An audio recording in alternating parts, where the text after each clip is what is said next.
Au total, Patrick Balkany aura passé près d'un an derrière les barreaux, après avoir été condamné pour fraude fiscale.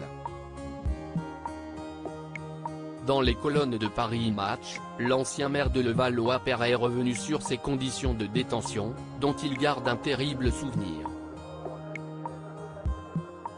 Depuis sa sortie de prison, en août dernier, Patrick Balkany a rejoint son épouse Isabelle, dans leur moulin de Giverny, où ils n'ont pas caché que leur journée était bercée par un certain ennui.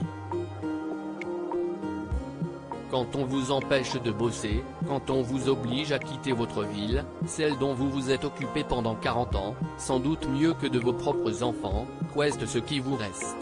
Notre vie, c'était nos mandats. On ne refait pas une carrière à mon âge. Il nous reste le temps de nous faire chier et d'attendre la fin, a confié l'ancien maire de Levallois-Perret dans les colonnes de Paris Match, dans le cadre d'un entretien paru ce jeudi 23 mars.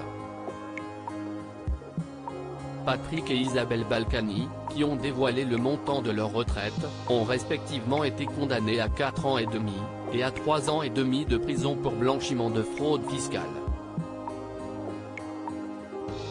Patrick Balkany avait été incarcéré une première fois en 2019 à la prison de la Santé, puis libéré 5 mois plus tard pour raison de santé et placé sous bracelet électronique. L'ancien patron de Levallois-Perret avait ensuite été emprisonné une nouvelle fois en 2022, à la maison d'arrêt de Fleury-Mérogis, pour ne pas avoir respecté les obligations liées au port de son bracelet. Il avait été libéré près de 5 mois plus tard, la Cour d'appel de Paris ayant autorisé un aménagement de peine. Je suis sorti de Fleury, je faisais 72 kilos dans les colonnes de Paris Match. Patrick Balkany est revenu sur les détails de ses incarcérations, avouant que le pire, si est-il l'hôpital-prison de la Salpêtrière. Vous ne pouvez pas vous faire votre bouffe, ouvrir la fenêtre, fumer. L'hôpital, il n'y a rien, vous bouffez la merde comme les autres.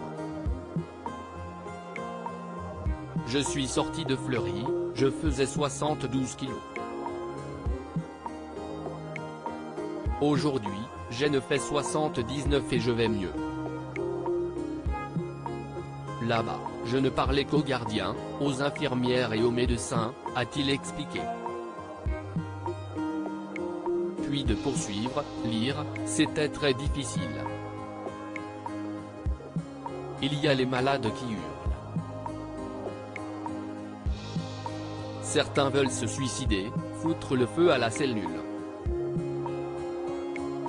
Vous ne dormez pas. Ils mettent aussi des grosses radios sur la fenêtre et font chier tout le monde. L'ex-député a également confirmé avoir passé tout son temps à l'isolement, mais n'avoir jamais mis les pieds dans la cour réservée aux VIP. Je sortais un quart d'heure par jour, à l'infirmerie, pour me faire prendre la tension. Point pas de doute, les nuits de sa demeure de Giverny semblent plus supportables que sa cellule de Fleury-Mérogis.